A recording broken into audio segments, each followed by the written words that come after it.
بھائی کہتے ہیں کچھ لوگ ایسے ہوتے ہیں کہ ان کو قرآن و حدیث کے مطابق مسئلہ بتایا جائے، قرآن کی آیت بتائی جائے، نبی علیہ السلام کی حدیث بتائی جائے تو قرآن کی آیت کی پیروی کرنے کی بجائے، آپ کی حدیث کی اتباع کرنے کی بجائے کہتے ہیں فلاں عالم دین بھی ایسے کرتا ہے۔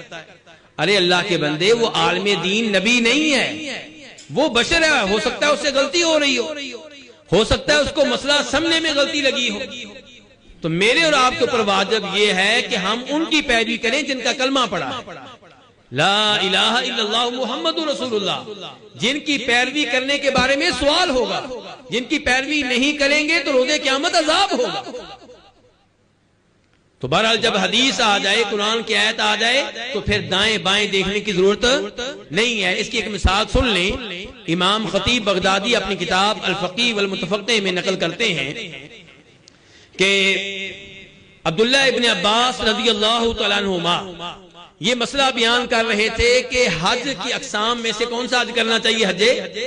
حج تمتع، یعنی کہ آپ جائیں تو پہلے عمرہ کریں پھر اسی سفر میں حج بھی کریں، یہ حج کرنا چاہیے۔ عبداللہ ابن عباس حدیث بیان کر رہے ہیں۔ عبداللہ ابن عباس کیا بیان کر رہے ہیں؟ سب حدیث۔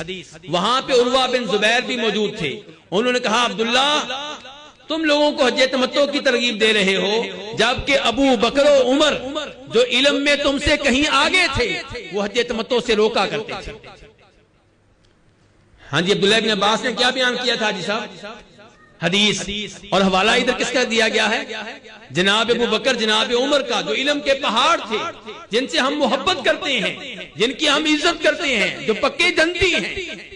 لیکن مسئلہ یہ ہے کہ ان کا مقام جتنا بھی اعلیٰ ہو مقابلے میں اللہ کے رسول ہیں۔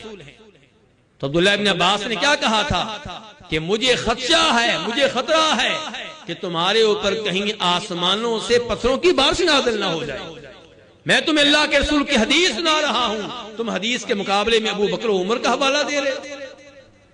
تو قرآن کی آیت اور حدیث کے مقابلے میں علماء کرام کا حوالہ میرے بھائی نہیں چلے گا جی۔ لیکن اس کا مطلب یہ نہیں ہے کہ اس عالم دین کی بیزتی شروع کر دیں، غیبتیں شروع کر دیں، اس کا مطلب یہ نہیں ہے۔ بس یہ کہیں کہ وہ بشر ہے، اس سے غلطی ہوگی، اللہ اس کو معاف فرمائے۔